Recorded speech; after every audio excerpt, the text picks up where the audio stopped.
पूर्णमदः पूर्णमिदं पूर्णात् पूर्णमुच्यते पूर्णस्य पूर्णमादाय पूर्णमेवावशिष्यते। ॐ सहनावतु सहनो भुनक्तु सह वीर्यं कर्वावहै तेजस्विनावधीतमस्तु मा विद्विषावहै। सभी लोग मेरे साथ हरिकीर्तन बोलेंगे। जय सतगुरु दीन दयाल हरे, जय सतगुरु दीन दयाल हरे, जिनने भव सागर पार करे, जिनने भव सागर पार करे। जब सुने ज्ञान के वचन भरे, जब सुने ज्ञान के वचन भरे, दुख देने वाले कष्ट टरे, दुख देने वाले कष्ट टरे। प्रेम शिव सच्चिदानंद भगवान की, सत्य सनातन धर्म की, संत समाज की, हर हर महादेव। अर्चने वंदने उस जगत नियंता परमपिता परमात्मा के चरण में शरण में विराजमान समुपस्थित भक्त लोग, भक्ति माताएं, बच्चे, बालक बालिकाएं, सौभाग्य से ये शरीर आप हम सबको मिला है। इस मानव शरीर का मिलना बहुत दुर्लभ है, क्योंकि विज्ञानवादियों ने इस बात को सिद्ध करने का प्रयास किया है कि इस पृथ्वी की आयु लगभग 3 अरब वर्ष है। कई करोड़ों वर्ष तक तो यहाँ कोई जीव पैदा नहीं हुई, उसके बाद कुछ जीव जंतु पैदा हुए, लेकिन मानव शरीर का इतिहास वैज्ञानिक बता रहे हैं, वो बता रहे 70 करोड़ वर्ष पहले, 70 करोड़ वर्ष पहले मनुष्य की उत्पत्ति हुई, ऐसा अनुमान है विज्ञान। तो इसको विकास होने में बड़ा टाइम लगा, विकसित यहाँ तक आने में बड़ा समय लगा मनुष्य को। मतलब एक फुल व्यक्ति का विकास कब हुआ है? ये ऐसा नहीं कि आदि मनुष्य ही था, मनुष्य से पूर्व अनेक जीव जंतु पैदा हुए हैं। वो अम्बीवा नाम का पौधा था, उससे आगे जीव संसार में जमते आए। तो मनुष्य का शरीर ज़्यादा पुराना नहीं है, पर और जीव जंतुओं से, जैसे डायनासोर लुप्त हो गया, उस जमाने में डायनासोर था, और कई जीव जंतु लुप्त हो गए, विज्ञान में आज उनके अवशेष मिलते हैं। तो मनुष्य की आयु जो बता रहे हैं वैज्ञानिक 70,000 करोड़ के लगभग है। उससे पहले मनुष्य की उत्पत्ति नहीं, और उनसे उसका विकास एक क्रमबद्ध तरीके से, उसी विकास में इस मनुष्य का सत्संग आता है। आदि काल में मनुष्य को किसी प्रकार का खाने पीने का अनुभव नहीं था। भूख तो लगती थी, जैसे पशु पक्षी भी चारा खाते, ऐसे मनुष्य को भूख तो लगती थी, लेकिन उसका भौतिक विकास नहीं था। उस समय आदि काल में अग्नि का आविष्कार नहीं था, अग्नि मनुष्य नहीं जानता था, हथियार नहीं जानता था, पहिया नहीं जानता था। इस सारा विकास एक क्रमबद्ध तरीके से हुआ। क्या हुआ? एक क्रमबद्ध तरीके से पहिए का आविष्कार, अग्नि का आविष्कार, धातु का आविष्कार इस इतिहास में हुआ है। तो ये मनुष्य जो बना शरीर, ये क्रम के बाद शरीर बना। जैसे मनुष्य अनादिकाल में वस्त्र नहीं पहनता था, जो वस्त्र जानता ही था, जो वस्त्र बनते ही नहीं थे, विकास ही नहीं, तो वस्त्र कहाँ पहनता?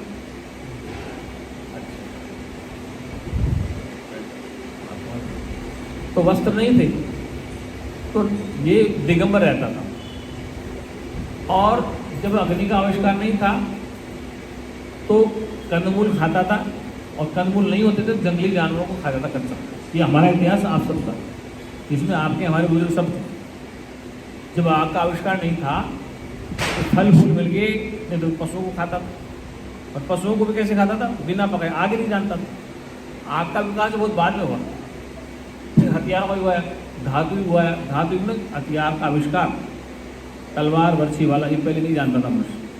फिर इसका आविष्कार किया, उसके बाद अग्नि का आविष्कार हुआ, फिर पहिए का आविष्कार। ऐसे धीरे धीरे क्रमबद्ध तरीके से मनुष्य जीवन में विकास हुआ।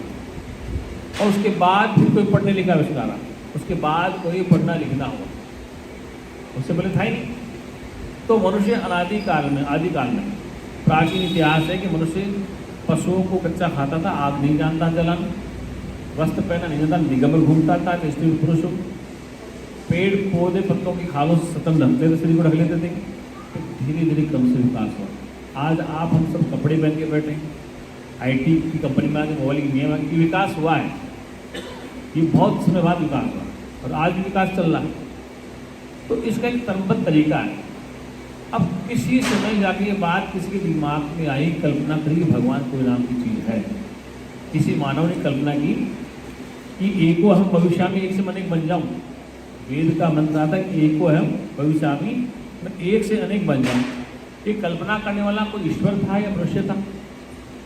उसने सोचा कि एक से मैं अनेक बन जाऊँ। पशु पक्षी भी एक से अनेक बने। मैं घर में गाय बकरी है, वो भी अनेक बन रहे हैं, उनकी प्रजनन क्रिया चालू। ऐसे मनुष्य के मस्तिष्क में भी कहते हैं ईश्वर ने संकल्प किया अपने अंतःकरण में। शास्त्र क्या है? ईश्वर के अंतःकरण में पूर्णा हुई कि मैं एक से अनेक बन जाऊँ। तो ईश्वर साकार निराकार सबसे परे है। अब वो कौन ईश्वर था जिसे किया कि मैं एक से अनेक बन जाऊँ? तो मनुष्य का ये संकल्प था। मनुष्य के अंदर बैठ कर वही संकल्प करा था कि एक से अनेक बन जाऊँ, एक से एक बने। अब क्यों बन जाऊँ? एक से अनेक क्यों बनाता था? क्योंकि वह भी सृष्टि में एक से अनेक बन के मौज आनंद लेना चाहता है। तो गुरु जी कहा करते हैं हर क्रिया आनंद के लिए, हर क्रिया मौज के लिए। वो एक से अनेक क्यों बना चाहता है? अरे भाई, आपके घर में बच्चा बच्ची हैं, आप शादी क्यों बनना चाहते हैं? फिर वो एक से अनेक क्यों बनना चाहते हैं? जब घर में पोता पोते तो सास को चिंता, बहू को चिंता, बाप को चिंता, क्योंकि एक से अनेक नहीं हुई। ये होता है ना घर में, आपके बच्चों की शादी हो जाए, बेटी की शादी हो जाए तो एक से अनेक नहीं हुई तो माँ बाप चिंतित है, क्योंकि सृष्टि का कर्म खराब हुआ रहा। सृष्टि का कर्म समाप्त हो रहा है कि एक से अनेक नहीं बने तो वंशावली कैसे लगी? इधर की सास चिंता है, बहू तो बहू की सास चिंता है, और तुम्हारी पुत्री तो तुम्हारी पूरी चिंता हो, वो चिंतित है कि एक से अनेक नहीं हुई। तो एक से अनेक होने की परिकल्पना किसने कर? उसको शास्त्र में ईश्वर कह दिया कि ईश्वर ने ये कल्पना करी कि मैं एक से अनेक हो जाऊँ, एक को अब भविष्यामी, कि मैं एक से अनेक बन के इस संसार में हो जाऊँ। इस एक से अनेक बनकर के सृष्टि बना रही।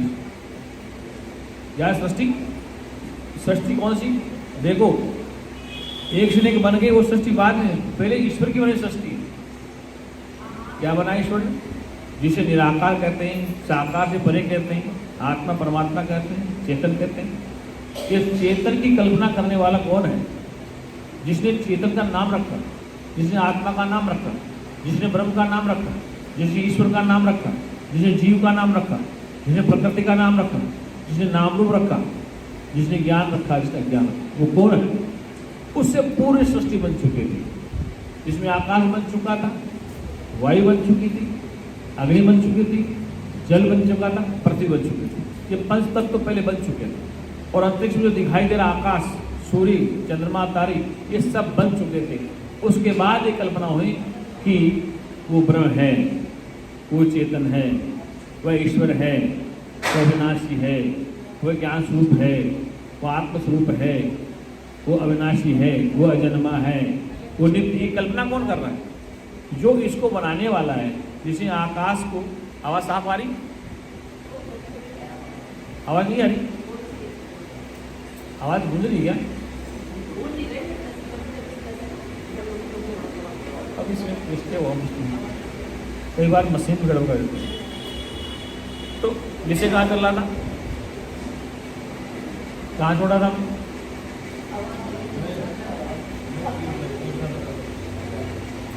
वाईफाई हट गया तुम्हारा नेटवर्क, मतलब यहाँ ध्यान दें तो वही हट गया।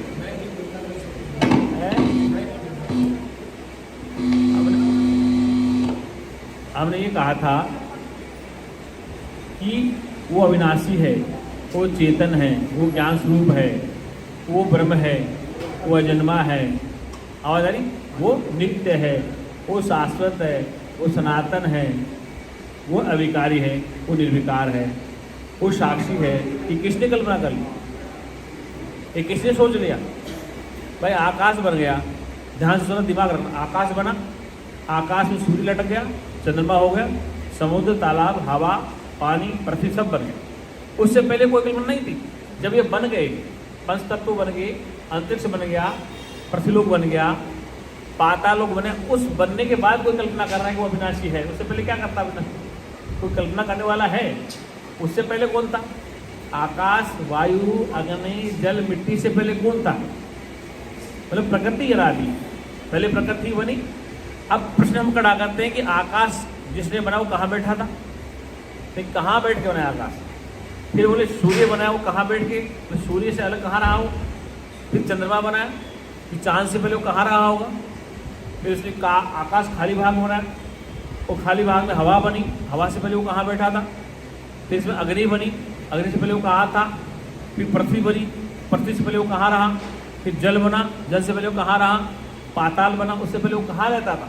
लेकिन सब कुछ बनने से पहले वो कहाँ रहता था जिसने सृष्टि बनाई? प्रश्न ये खड़ा होता है। बात समझ में आ रही कि इनके बनने से पहले कहाँ कल्पना करना बैठे? वो कौन था जिसने कल्पना कर ली? ये तो दिख रहा, आकाश आज भी दिख रहा है। ये राम के युग में आकाश था, अग्नि भी थी, जल भी था, समुद्र भी था, पहाड़, नदियाँ, तालाब, वनस्पति सब थी अनादिकाल। तो प्रकृति प्रथम थी। प्रकृति से ये शरीर बना। क्या बना? प्रकृति से ही ये शरीर का निर्माण हुआ। अब जब शरीर का निर्माण हुआ तो इस शरीर ने ही कल्पना कर ली कि एक ओम भविष्यामि। और फिर इस शरीर में कौन बोल रहा है? फिर प्रकृति से ऊपर डेव। शरीर तो जड़ है, ये तो बोल नहीं सकता। लेकिन बना कैसे? तत्वों से। कैसे बना? आकाश, वायु, अग्नि, जल, मिट्टी से बना। और मिट्टी से बना कह रहा है वो उसमें बैठ के बोल रहा है, वो बैठ के बोल रहा है, वो बैठ के सुन रहा है। एक प्रश्न आता है, इन शरीरों के बनने से पहले, इन सब तत्वों के बनने से पहले कहाँ बैठ के बोलता था? विचार करो भाई, ये सब बनने से पहले कहाँ बोलता था? वो बोले साधन चाहिए ना। तुलसीदास के साधन धाम मोक्ष के द्वारा पाए नित्य ही परलोक सवारा। ये तो साधन बना। अब वो साधन चाहे ईश्वर का बना, चाहे जीव का बना, चाहे मनुष्य का, कोई तो साधन था जो कल्पना कर बैठा कि वो निराकार है, वो साकार है, जिसे ब्रह्म कहते हैं, जिसे आत्मा कहते हैं। वेदों में कहा कि वो परमात्मा अपरुषय है। क्या कहती है? अपरुषय का मतलब वो पुरुष नहीं है। ये वेद ईश्वर द्वारा अर्चित है। शास्त्र में कहा कि वेद है किसी पुरुष के बनाए हुए नहीं हो, अपरुष है। क्या कहती है? अपुरुष। वो पुरुष नहीं है, शरीर वाला नहीं, वो है कोई अपुरुष। उसने वेद लिख दी। प्रश्न था कि वेद उसने लिख दिए तो वेद नाम तो ज्ञान का होता है। अगर पुस्तक माने उपनिषद है तो उसमें स्याही भी है, पेन भी है, लिखने कागज भी है, लेखनी भी। तो कैसे आया? अपुरुष था, वो परमात्मा अपुरुष था। इसलिए वेद उपनिषद ईश्वर द्वारा रचित है, ये हमने स्वीकार किया। इधर बाइबल में चलो, कुरान शरीफ में चलो, वो भी कहते हैं कि कुरान है किसी मनुष्य ने नहीं लिखी, वो भी इसके खुदा के द्वारा पवित्र पुस्तक है। ध्यान से सुना, ये कुरान भी खुदा के द्वारा लिखी हुई पवित्र पुस्तक है, ये कह दिया उन्होंने। हमने क्या कहा? हमारे वेद भी ईश्वर द्वारा रचित हैं, पवित्र ग्रंथ हैं। आई बात समझ? इधर बाइबल वाले कहते हैं कि नहीं, वो खुदा का पैगंबर है। कौन? ईसा मसीह, वो उस गॉड का, ईश्वर का पैगंबर है, मतलब दूत है। वो भी कहते हैं मोहम्मद पैगंबर है। तो पैगंबरों ने उसका उपदेश दिया पुस्तकों के माध्यम से, कुरान शरीफ के माध्यम से, बाइबल के माध्यम से। हम भी कहते हैं कि हमारे वेद भी ईश्वर ने रचे हैं, किसी मनुष्य ने। इसलिए ईश्वर का उपदेश है। क्या कहते हैं? श्रीमद् भगवद गीता में भगवान कह रहे हैं, क्या करें? भगवान के द्वारा ये वाणी कही गई है। गीता भगवान के मुखार बिंद से कही गई है, भगवान का मुख्य विष्णु रूप से है, वो कह रहे हैं। तो समस्त धर्म ग्रंथों में इस बात को निर्णय ले लिया गया है कि वो ईश्वर ने कहा है। सनातनी लोग कहते हैं कि वेद ईश्वर द्वारा रचित है, मनुष्य ने नहीं रचे। अब जब वेद को पढ़ते हैं या उनका स्वाध्याय करते हैं तो वहाँ तो चर्चा ऋषि मुनियों की, कोई भगवान है नहीं सामने। वहाँ तो पिपलाद ऋषि बोल रहा है, अंगिरा ऋषि बोल रहा है, अंगिरस बोल रहा है, वात्स्यनी बोल रहे हैं, जैमिनी आचार्य बोल रहे हैं, वेदव्यास बोल रहे हैं, नारद जी बोल रहे हैं, सनत कुमार कह रहे हैं, देव ऋषि नारद बोल रहे हैं। तो वहाँ तो भगवान है ही नहीं। वहाँ तो प्रश्न पूछा जा रहा है गुरु के सामने, शिष्य प्रश्न खड़ा कर रहे हैं। इसलिए एक उपनिषद का नाम प्रश्नोपनिषद है। उस उपनिषद में प्रश्न ये है गुरु के सामने रख देंगे तो वहाँ ना भगवान है ना अवतार। वहाँ तो गुरु और शिष्य का संवाद है। इसका संवाद है, शिष्यों ने गुरु से प्रश्न किया और शंकाएं थी तो गुरु ने उनका उत्तर दे दी। इसलिए ये परंपरा हमारी कैसे चली, गुरु शिष्य परंपरा गुरुकुल में। अब आइए उनके भी यहाँ वो कहते हैं कि हमारे मदरसे हैं, क्या कहते हैं कि हम भी उस पवित्र पुस्तक को मदरसों में पढ़ाते हैं कि हमारा जो भगवान था, अवतार था, मोहम्मद था, वो पैगंबर था, खुदा का पैगंबर था। और एक कुरान है, खुदा के द्वारा उतरी पवित्र पुस्तक है, उसके यहाँ से उतरी है पुस्तक, बनाई नहीं किसी ने। वो भी कहते हैं कि पवित्र पुस्तक है, खुदा के द्वारा कही वाणी को ये पैगंबर साहब बता रहे हैं। अच्छा, बाइबल में चलो, वो भी यही कहते हैं कि ईसा मसीह है, वो भगवान का मैसेंजर है, गॉड का मैसेंजर। तो ईसा मसीह को क्या कहते हैं, अवतार कहते हैं या गॉड का मैसेंजर कहते हैं। तो वो भी कहते हैं कि इस बाइबल में विश्वास करो। ये बाइबल में भी चर्चाएं आती हैं, वहाँ भी अलग अलग पात्र हैं, बाइबल में भी अलग अलग सब्जेक्ट हैं। यूहन्ना कुछ कहता है, फलाना कुछ कहता है, प्रश्न उत्तर है। इधर हमारे उपनिषदों में भी। तो कुल मिला के विचार करो कि वेद को पढ़ें तो, बाइबल को पढ़ें तो, कुरान शरीफ को पढ़ें तो चर्चा है आपस में ज्ञान की। किसी चर्चा है ज्ञान की। अब हम लड़ते किस में, हम कहते हैं कि हमारा वेद पुराना है, वो कहते हमारी कुरान पुरानी, वो कहते हमारा बाइबल पुराना। झगड़े सी बात है। प्रश्न ये आता है कि जिसमें कुरान भी नहीं था और जिसमें बाइबल भी नहीं था, गुरु ग्रंथ भी नहीं था, कबीर साहब भी नहीं थे, रविदास भी नहीं थे, शंकराचार्य भी नहीं थे, वेद व्यास भी नहीं थे, ब्रह्मा भी नहीं थे, विष्णु महेश भी नहीं। उससे पहले कौन था? उससे पहले वेद को सतनाम से था, वो सतनाम से जाना जाता था, कहा गया। अब ये सतनाम किसने रखा? भाई जो खुदा है वो तो कह रहे कि मैं सत्य हूँ, वो तो बोलेगा नहीं, वो तो शब्दातीत है, वो अशब्द है, निशब्द है, तो वो तो कहेगा नहीं कि मैं सत्य हूँ। तो सत्य की कल्पना किसने कर ली कि वो सत्य था? आदि ने सत्य। गुरु नानक देव क्या कहते हैं? आदि सच, जुगादि सच, है भी सच, नानक होशी भी।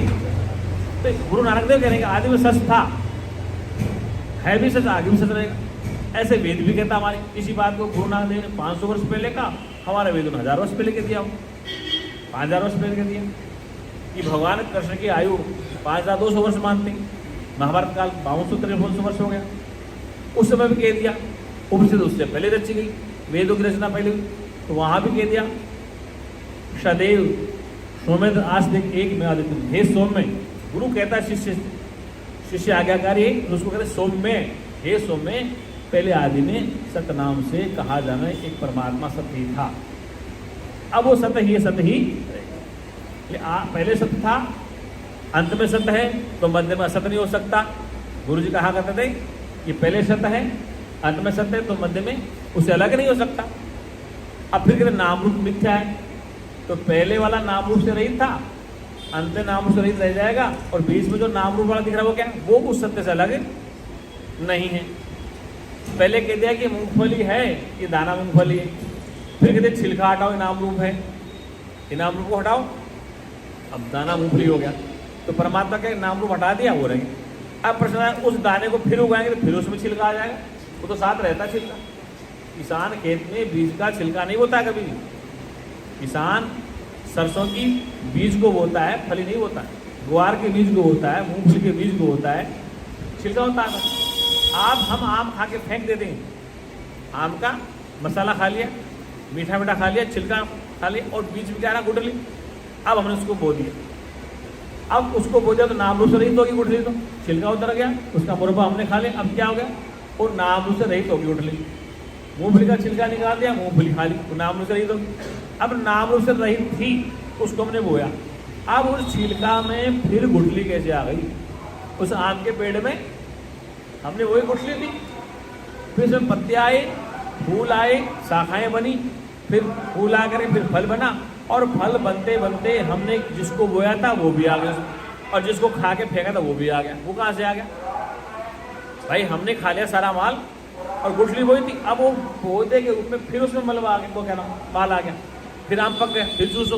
तो ये प्रक्रिया चलती रहती, नाम रूप से रहित और नाम रूप से सही। तो पहले समझाने के लिए गुरु जी ने कहा है वो परमात्मा नाम व रूप से रहित है और नाम रूप से सही, तो दो पक्ष हो जाएंगे। इसलिए कहा कि पहले में नाम रूप से रहित एक परमात्मा सत्य था, अंत में भी नाम रूप से रहित रहेगा, और मध्य में जो नाम रूप वाला वो उससे अलग नहीं हो सकता। तो वही है नाम रूप से रहित और नाम रूप से, और मध्य में जो नाम रूप वाला दिखता है। जैसे गुरु जी दृष्टांत दे कि सोने से बने आभूषण, कंगन है, हार है, ये सब नाम रूप है तो सोने में कल्पित, और सोने से किसी हार में अलग नहीं है। सोने के ही नाम रख दिए हम, उससे बने अंगूठी हार, उससे बनाए नाम रख दिया, अंगूठी है, हार है, कंगन। अगर हार को कंगन को सोने से अलग करें, कि हार अलग कर दो और अंगूठी अलग कर दो, सोने से तो क्या अलग अलग हो जाएंगे? नहीं होगा ना। इसलिए सुनो, अगर सोना अंगूठी बने तो सोना है, अगर सोना हार बने तो सोना है, अगर सोना नाक का बने तो सोना है। ऐसे कुम्हार की मिट्टी अगर सुराही बने तो मिट्टी है, मटका बने तो मिट्टी है, दीपक बने तो मिट्टी, हर हाल में मिट्टी रहती। इसका मतलब परमात्मा किसी भी हाल में अलग नहीं हो सकता, चाहे वो स्त्री बन जाए, चाहे वो पुरुष बन जाए, चाहे बच्चा बूढ़ा बन जाए। जैसे सोने के आभूषण सोने से अलग नहीं होते, मिट्टी के बर्तन मिट्टी से अलग नहीं होते, मिट्टी का नाश नहीं होता है, सोने का नाश नहीं होता, अंगूठी का नाश होता है, हार को गला दिया जाता है। लेकिन हार गल गया, अंगूठी गल गई, आकर के खत्म हो गई, लेकिन सोने से अलग है। ऐसे ही मिट्टी के मटके, सुराही, दीपक, सकोरा सब मिट गया, मिट्टी से अलग नहीं। ऐसे आप हम शरीर वाले हैं, आप हम शरीर वाले हैं, शरीर तो मिटेंगे और मिट्टी कहाँ जाएंगे? जिससे बने थे, किससे बने थे? पंच से बने थे, पंच प्यारे, पांच हैं ये, आकाश, वायु, अग्नि, जल, मिट्टी से बने थे, और उसी में मौज मार रहे हैं, उसी में खा रहे हैं। हाँ, तो मक्खन बहुत अच्छा है। मक्खन कैसे बना गाय का? मक्खन कहाँ से आया? विचार करो कि मक्खन कहाँ से आया? भैंस के दूध से आया। भैंस ने दूध कहाँ से इकट्ठा किया? चारा खाया, पानी पिया, जो कुछ खाया, उसके हड्डियों से जूस निकला। क्या निकला? दूध निकला। अगर हम ऐसे निकालें तो दूध निकलेगा, और हम जल्दी निकालेंगे, जल्दी से काट लो थड़ को, जल्दी दूध आ जाएगा। अगर चक्कू से जल्दी दूध निकालें, गाय के भैंस का थड़ काट दें, तो दूध आएगा उसमें? क्या आएगा? क्यों? अरे एक दूध की थैली है अमूल की, उसको काटें चक्कू से, क्या आता है? दूध आता है ना, क्या खून आता है? थैली को काटे दूध आएगा, खून आएगा। और गाय के थड़ को काटे क्या आएगा? वो क्यों आएगा? दूध तो उसमें भी है, लेकिन उसके हाथ में जो अपना तो है ना, कि मालिक को दूध देती गाय भैंस। अगर मालिक ने दूसरा घुसे तलाक मारती, कोई भी गाय भैंस जो पालतू है, जो उसको चारा देता है, पानी पिलाता है, देखभाल करता है, उसी को दूध देती है। अगर एक दिन मालिक चला गया ना, वो लात मारे तो उसे दूध नहीं देती। तुम कितनी कोशिश करो, इसका मतलब मालिक उसको पानी पिलाता है, चारा डालता है, फिर हाथ प्यार में फेंकता है, तो फिर बाटले में बैठता है, तो प्रेम से सारा दूध बहा देगी। कह देती अरे गुस्से में चक्कू से काटे, जल्दी दूध निकालो, तो क्या दूध आएगा? कौन आएगा? इसलिए वो दूध कहाँ से बना? प्रकृति से खाया उसने, चारा खाया, जो भी खाया, खीलो, बिनौला खाया, खल काकड़ा खाया, तो क्या घी बहुत दानेदार है। क्या दाना है उसमें? घी में रवादार घी है, हम कहते हैं दानेदार घी है, बड़ा मोटा घी। उस भैंस ने क्या खाया था? चारा खाया था, खल काकड़ा खाया था, सरसों की खल खाई थी, तिल की। अब वो खा करके उसका रूप बदल गया, उसने खाया, रूप बदल गया, अपशिष्ट पदार्थ गोबर में चला गया, खून उसका बन गया, हार्ड मास बन गया, और वो लास्ट में आ गया दूध। अब दूध को गर्म किया हमने। अगर दूध में घी पहले नहीं होता मक्खन, तो गर्म कितना करे जाऊँ? पानी को गर्म करो, क्या दूध बन जाता है? पानी को गर्म करो, क्या घी आ जाता उसमें? इसका मतलब दूध में घी पहले ही है, तभी तो घी आ रहा है। इसलिए प्रकृति से ये बना शरीर, प्रकृति को हम खा रहे हैं, प्रकृति को भोग, प्रकृति में ही। अब प्रश्न है कि प्रकृति को चला कौन रहा है? ये हवा कौन चला रहा है? ये पृथ्वी किस पे टिकी हुई? पाखंडियों ने कह दिया पृथ्वी है ना नंदी की सींग पे खड़ी। क्या खड़ी? नंदी के। आज भी तुम सुनते हो कि जब वो बैल सींग हिलाते तो पृथ्वी हिलती है, भूकंप आते हैं। ये अंधविश्वास लोगों ने भाया कि ये पृथ्वी है शेषनाग पे खड़ी। किस पे खड़ी? शेषनाग खड़े हैं गाय के सींग पे खड़ी। ये अंधविश्वास फैलाया। वैज्ञानिक रिसर्च किया, खोद के देखा तो यार नीचे तो पेट्रोल है, गैस है, कोयला है, सोना चांदी है, वो शेषनाग तो मिला नहीं, ना बैल मिले। और फिर बैल हिलते हैं तो पृथ्वी हिलती, तो लोगों ने हाँ ये नंदी का हम। तो इतना भ्रम फैला दिया कि लोगों को इतना अंधविश्वास बना दिया कि बैल हिलता है कि सांस लेती, इधर पृथ्वी हिलती है, इधर शेषनाग पे खड़ी है पृथ्वी, शेषनाग में सांप के ऊपर खड़ी। तो ये अंधविश्वास था। आज विज्ञान का युग आ गया, इसलिए हमारा शास्त्र कहता है विज्ञानम आनंदम ब्रह्म, कि ब्रह्म विज्ञान स्वरूप है, अंधविश्वास नहीं। तो दिमाग की बत्ती जलाओ कि पृथ्वी बैल के सींग पे नहीं खड़ी है, पृथ्वी सांप के फण पे नहीं खड़ी है, पृथ्वी तो अधिष्ठान पे खड़ी। इसमें इस पृथ्वी के लिए जल भी है, जल है, जल न हो तो पृथ्वी कहाँ रहती? जहाँ भी कुआं खोलते हैं वहाँ पानी, पेट्रोल, गैस है, सोना चांदी, कोयला, अभ्रक, ये सब कहाँ से निकलते हैं? पृथ्वी ऊपर पर। आकाश खाली भाग है, इसमें क्या हवा है? अगर खाली भाग नहीं होता तो हम हवा में कहाँ बैठते, सांस कहाँ लेते, तो कहाँ बैठ पाते? और अग्नि है क्या? इस पूरे शरीर में अग्नि है।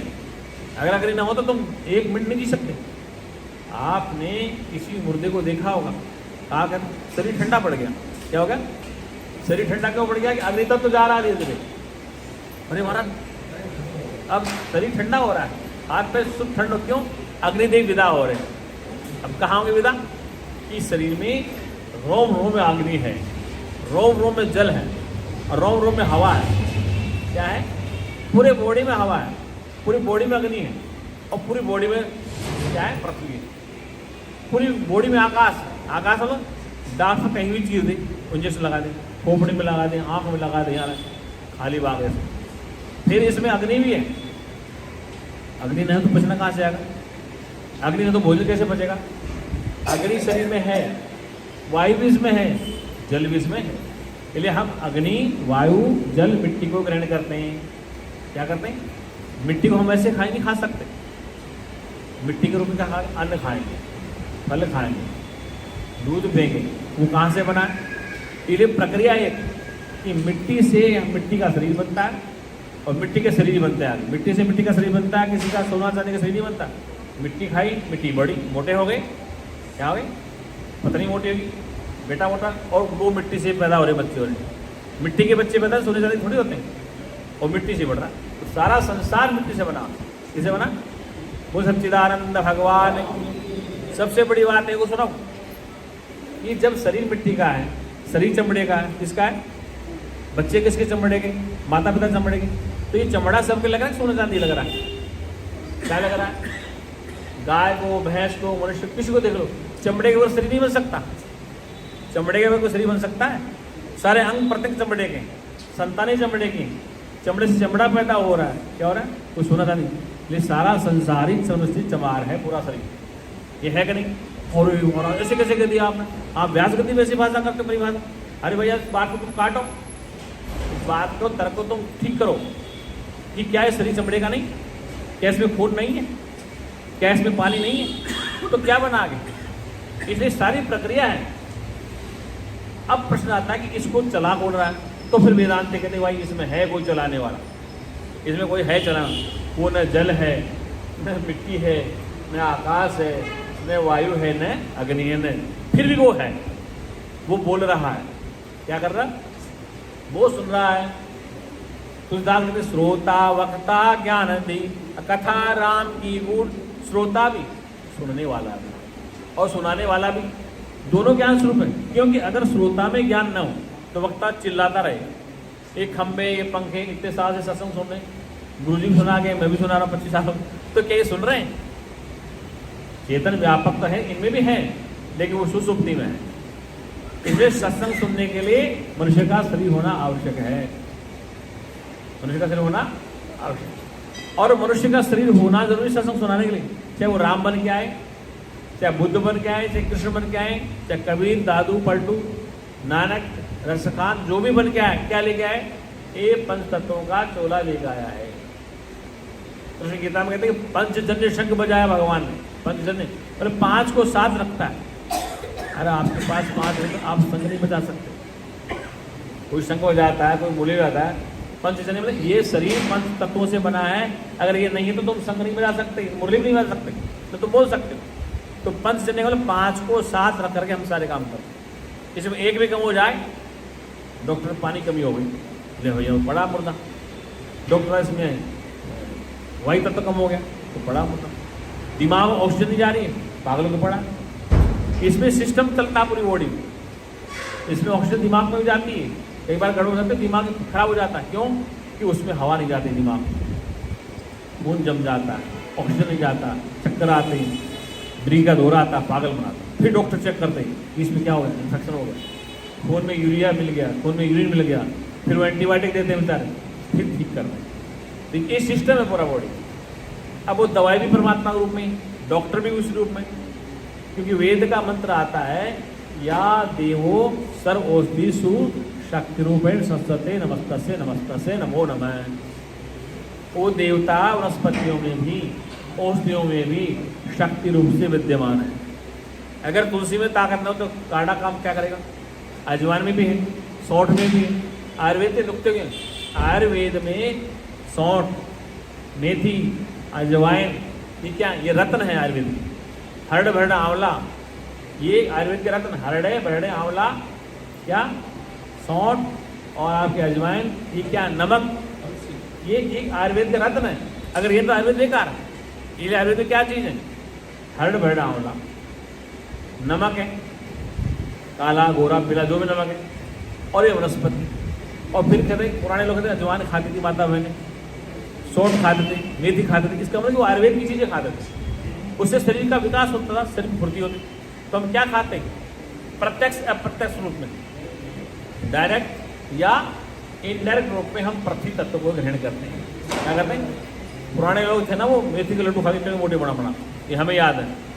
हमारे पिताजी मेथी के लड्डू मोटे, एक लड्डू करीब 800-900 ग्राम का होता था, बस एक खा लिया शाम तक छोटे। हम जब छोटे तो छुपा के रखते चारे में, भैंस का चारा ना खेत में, कि कहीं ढूंढ ले गए, क्योंकि हम मट्ठा पी लेते थे। अब मेथी का लड्डू खाए, मट्ठा पिएंगे तो दर्द होता घुटनों, तो वो डरते थे कि ये बच्चा है, ये लड्डू मेथी खा जाएगा स्वाद में और फिर छाछ पी लेगा मट्ठा, तो फिर दर्द करेगा। इसलिए वो बनाए लड्डू कनस्तर में रख दी चारे में। लेकिन हम क्या करते, हम भी कार्य करते, हमने उठाया डंडा से बजाते थे चारे को, कहीं तो बोलेगा कनस्तर, डंडा बजा तो कनस्तर आता कहाँ, यहाँ लड्डू रखे। तो ये क्यों खाते थे लोग? अपने शरीर को हष्ट-पुष्ट रखने के लिए। आज पुरानी माता बहनें या पुराने आदमी आज भी मेथी, अजवाइन, सौंठ, ये लड्डू क्यों खाते हैं? औषधि है ये शरीर में ताकत देती है। क्या देती? और कई बार हम चूना भी खाते हैं कैल्शियम की कमी को पूर्ति करने के लिए। ये चूना ना पान में खाते हैं, कत्था क्यों खाते हैं? हड्डियों को मजबूत कैल्शियम करते हैं। इसलिए सारा संसार हमारा पंच तत्वों से चल रहा है, सारी कारीगर। अब ये विचार कर लो कि पंच तत्व ठीक है, शरीर में विकार नहीं है, तो आपका मन, आपकी बुद्धि स्वस्थ चित्त है। और स्वस्थ मन होगा, पहले शरीर स्वस्थ होगा, फिर शरीर स्वस्थ होगा तो मन स्वस्थ होगा, मन से बुद्धि ठीक होगी, चित्त स्वस्थ होगा, और चित्त स्वस्थ होगा, शरीर ठीक होगा, मन स्वस्थ होगा, बुद्धि ठीक होगी, तो आपका मन सत्संग में लगेगा। और इसमें कहीं गड़बड़ है, एक भी पॉइंट आउट है, शरीर में पीड़ा है, कहीं दर्द है, बुखार है, तो सुन तो रहे हैं, लेकिन वो आनंद नहीं आ रहा, सुन नहीं आ रहा है। क्योंकि ध्यान कहाँ है? दर्द में है, बुखार में है, नाक से पानी बह रहा है, पेट खराब हो रहा है, तो मजबूरी में बैठे हैं, उठ के आ जाएंगे, तो वो आनंद नहीं आता। इसलिए स्वस्थ मन का होना जरूरी कब है? जब स्वस्थ शरीर होगा, स्वस्थ शरीर होगा, स्वस्थ मन होगा, स्वस्थ बुद्धि होगी, स्वस्थ चित्त होगा, और चिंतन भी होगा। फिर क्या होगा? चिंतन भी होगा। वो सच्चिदानंद भगवान 2 मिनट कीर्तन बोल दो।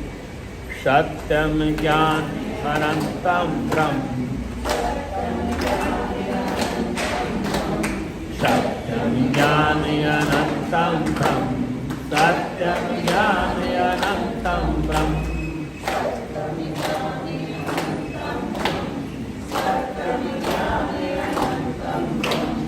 सत्यम ज्ञान अनंतम ब्रह्म, सत्यम ज्ञान अनंतम ब्रह्म, सत्यम ज्ञान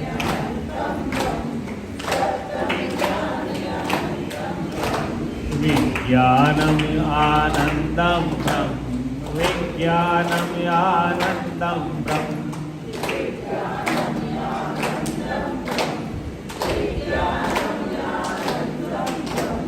विज्ञानम् आनन्दं ब्रह्म विज्ञानम् आनन्दं ब्रह्म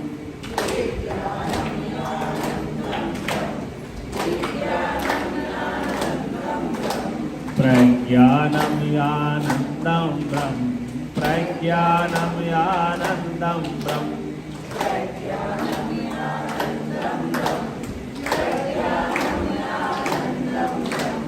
प्रज्ञानम् आनन्दं ब्रह्म प्रज्ञानम् आनन्दं ब्रह्म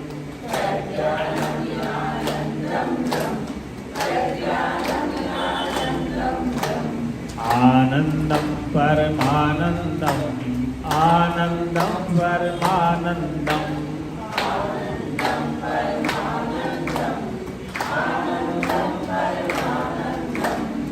आनन्दं परमानन्दम् आनन्दं परमानन्दम्